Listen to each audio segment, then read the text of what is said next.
In a $40 million penthouse at an upscale resort in the Bahamas, they lived together, worked together, dated together and lost billions together. The hours were punishing, and the lines between work and play were hard to discern. This is V-Circle Future. So, what's inside Sam Bankman-Fried's doomed FTX empire? Who are they?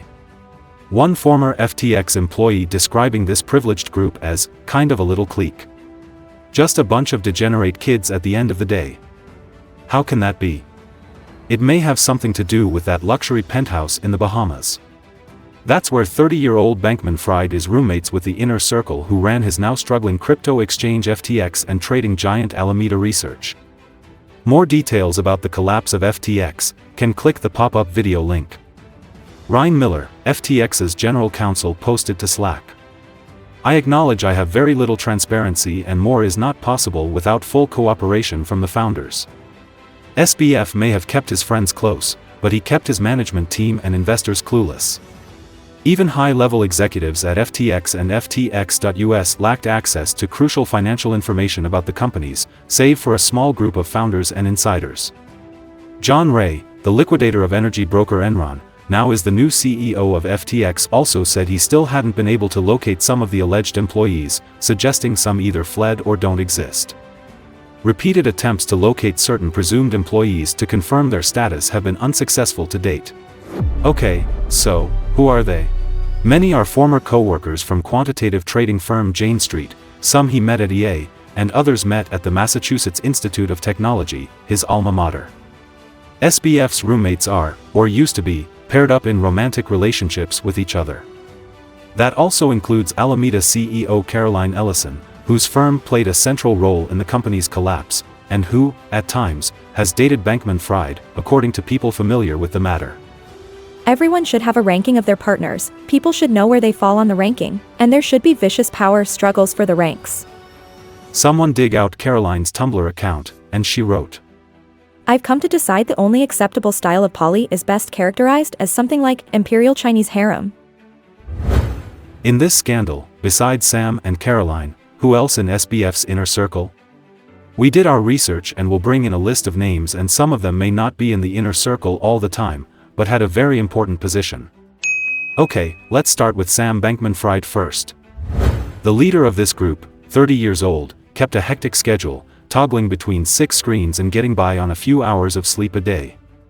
Mr. Bankman-Fried's combination of bravado and humility captivated crypto brothers and the Davos set. Investors poured billions into the firm run by the mop-headed League of Legends fan who wore ratty t-shirts and slept on a beanbag chair. He was raised on the Stanford University campus by 2 well-known professors, fluent in the language of the highly educated. To the outside world, Mr. Bankman-Fried was the mayor of Cryptoland, the man charged with convincing lawmakers, investors, and enthusiasts that he'd built a new kind of finance. He urged Congress and regulators to approve his model for crypto trading. On his cryptocurrency trading exchange, FTX, positions and risk were cross-checked by computers, and algorithms would react within milliseconds to protect bad trades from spilling over to hurt other customers, he said.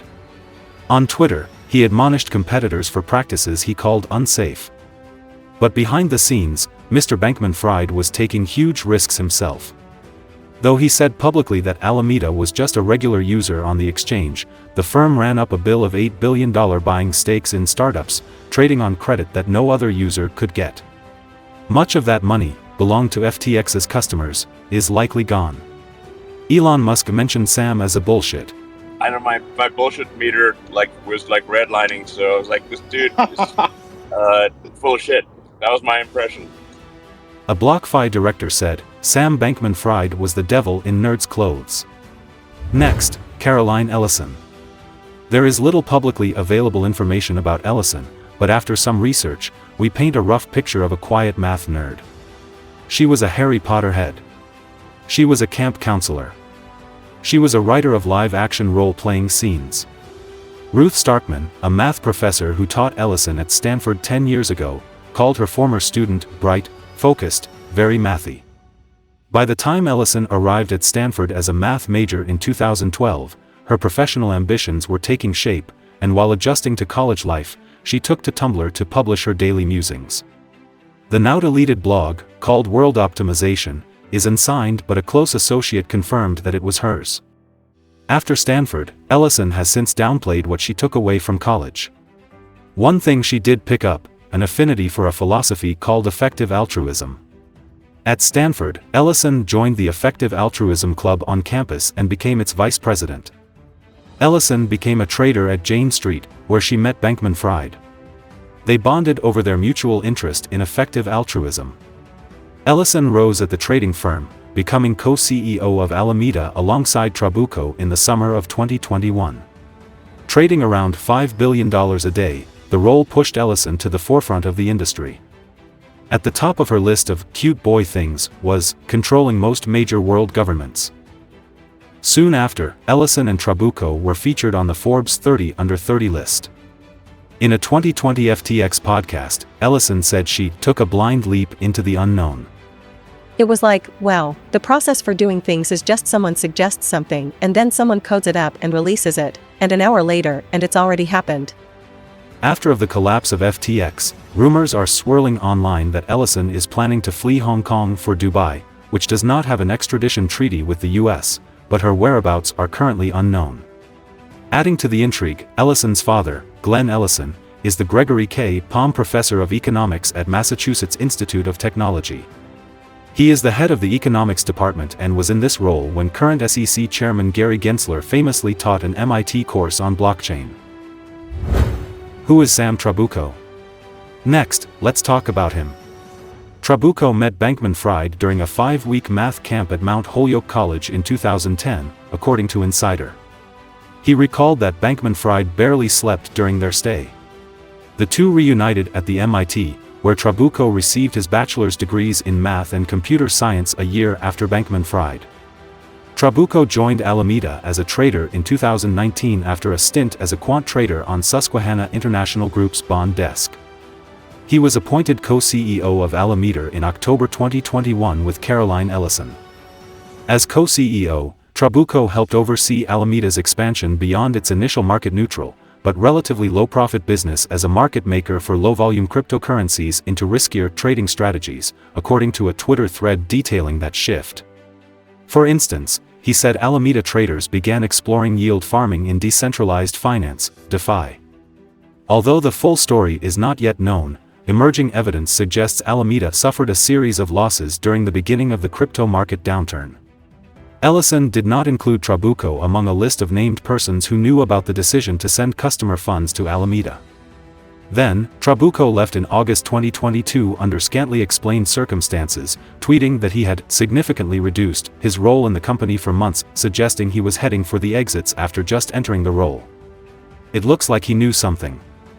A few months later, everything began to crumble. So, Ellison supporters think she was set up to be the fall person, and claim that former co-CEO Sam Trabucco, who they derisively call Sam Tabasco, is behind Alameda's implosion.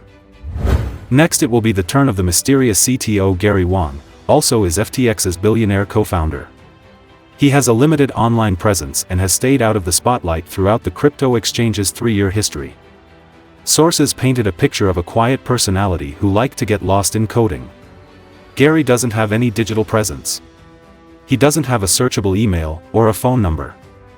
A deleted page on FTX's website described him as a software engineer who used to work at Google and graduated from the MIT with a degree in mathematics and computer science. A source familiar with Alameda's and FTX's operations said, Garry was always extremely distant from an employee standpoint. He would most often never be in the office. He liked to work from home. He was pretty much the only person that this was okay. Everyone else always had to be in the office, but Garry always had the exception. Whenever there was crunch time about Sam's talking to someone and we got to figure stuff out, but Garry was never around. Garry was just a weapon to be deployed. One former FTX and Alameda employee said that Wang doesn't talk much and doesn't need much but remains very close to SBF, who is the person Wang spoke with the most. Nishad Singh was among the 9 housemates that lived with Bankman-Fried in a luxury penthouse in the Bahamas from where ran the cryptocurrency empire. Singh is one of Sam's brother's best friends in high school. He is thought to be a close confidant of Bankman-Fried, having shared multiple apartments with the FTX founder over the years, including most recently a 10-person luxury penthouse in Nassau, the Bahamas. He is rumored to be just one of 3 people who controlled the keys to the exchange's matching engine, and may have been informed of a plan to backstop losses at Alameda with FTX customer funds. CoinDesk, a crypto news website, quoting a person familiar with the FTX scandal, said Singh, along with Wang and Bankman-Fried, control the code, the exchange's matching engine, and funds. He said that if any of the 3 moved them around or input their own numbers, I'm not sure who would notice. Singh joined Alameda Research in December 2017, where he was the director of engineering for 17 months. Before that, he worked as a software engineer at Facebook, an entry-level position, where he worked on machine learning, according to his LinkedIn profile. In April 2019, Singh moved to FTX and has occupied the top post of Director of Engineering since. In a 2020 FTX podcast, Singh talks about his dream job at Facebook and his decision to switch to Alameda Research after meeting Bankman-Fried. It was in an apartment at the time, it was quite early. I think I first visited Alameda when it was like a month into its existence. He said, adding that there were around 5 other people in the apartment and the scene was chaotic. What was obvious that the things they wanted to do were really important and really fruitful. Arora, head of product and investor relations at FTX, has been described as Bankman-Fried's key lieutenant, whom he plucked out of obscurity from Meta Platforms in 2020, according to the information. He was the main FTX executive outside of Bankman-Fried who interacted with investors such as Sequoia Capital, the information said, citing investors who worked with him. His role included leading many of Bankman-Fried's venture investments. Arora was the guy Silicon Valley investors liaised with when ironing out the details of deals, which made him integral to FTX's expansion. At the same time, though, it seems that Arora, who was head of product at FTX, played a key role in spending money too. He spent just over 3 years at Goldman until June 2015 when he quit for Meta and became briefly a research scientist on the Libra blockchain. He's still on some org charts, reporting directly to new CEO John Ray III. Someone commented, if Arora is still at FTX, it may be because he knows where the bodies are buried. The name of a Berkshire's native surfaced Thursday in one of the early bankruptcy documents in the epic collapse of the FTX group. Alameda Research lists a loan to Salame of $55 million as receivable. Ryan Salame, age 29, joined FTX in 2019 from the stablecoin issuer Circle Internet Financial, and before that served as a senior tax accountant at Ernst & Young, EY. On his LinkedIn page he claims to have assisted Bankman-Fried incorporate the recently built exchange as FTX Trading Ltd. He served as co-CEO of FTX Digital Markets Limited, were eligible for financial perks, like purchase homes and other personal items, with little or no paperwork. Salame allegedly vomited after learning of the depths of deception at FTX, including how the firm's inner circle misused and lost client funds. He told the Wall Street Journal he is not part of that inner circle. Constance Wang joined FTX as Chief Operating Officer in the Bahamas in 2019. Initially, she was Chief Operating Officer, COO, of FTX's crypto derivatives exchange. In January 2022 she was promoted as CEO of FTX Digital Markets, with responsibility for the Bahamas headquarters. An org chart published by The Information puts her one level below Sam Bankman-Fried. Before she joined FTX, most of her time had been spent at Credit Suisse in Singapore. Wang wasn't an MD at Credit Suisse. She wasn't even a director or associate director. She was an analyst and she worked at the bank for 2 years, first in KYC in the private bank and then in APAC risk and controls. It was her first job out of university. Jen Chan was the chief financial officer of FTX, and perhaps the only direct report to Sam Bankman-Fried who had any direct work experience in the area of the business she oversaw. Between 2003 and 2006, Chan was an assistant manager at KPMG, the auditing firm. She then had a multi-year stint at Blackstone, serving at a director level for its investing and accounting business. She joined Bankman-Fried's empire in October 2018.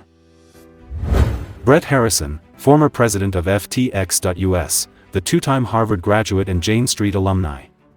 September 27, 2022, he left shortly thereafter, also without immediately saying where he was headed. Harrison wrote in a tweet thread, over the next few months I'll be transferring my responsibilities and moving into an advisory role at the company. Dan Friedberg, a lawyer who was FTX's chief regulatory officer in the months leading up to its collapse and also had served as an attorney for Ultimate Bet, whose collapse was considered one of the largest online gambling scandals in history at the time. Poker.org's Haley Hinsey wrote last week, Friedberg would almost certainly have served an important legal and functional role in finding ways to make FTX's services and structure appear legitimate in the eyes of financial regulators around the globe. Last one is William MacAskill. He is the thinker perhaps most associated with the moral philosophy known as effective altruism, which was profoundly influential on Bankman-Fried, Alameda CEO Caroline Ellison and others in their intimate circle. Bankman-Fried made an ideal recruit for MacAskill's earning-to-give pitch. Bankman-Fried had been raised as a utilitarian, a doctrine holding that the most ethical choice is the one that does the most good for the most people, and was already interested in protesting factory farming. MacAskill, an Oxford philosophy professor, encouraged him instead to pursue a high-paying job in finance. As Bankman-Fried sought higher risks and rewards in cryptocurrency, launching the quantitative trading firm Alameda Research, the EA community continued to play a central role. The first people he hired for Alameda were from EA. The first $50 million in funding came from an EA connection. And, for a period of time, half of Alameda's profits allegedly went to EA-related charities. After Bankman-Fried established the Philanthropic Future Fund, MacAskill became an advisor, helping distribute funds for maximum impact. After the collapse of Alameda and FTX, MacAskill announced that he had resigned, saying the role had been unpaid. Okay, so far we list a bunch of names. Who are in the SBF's inner circle? You may have your answer. Thanks for your watching. Please subscribe our channel for more updates.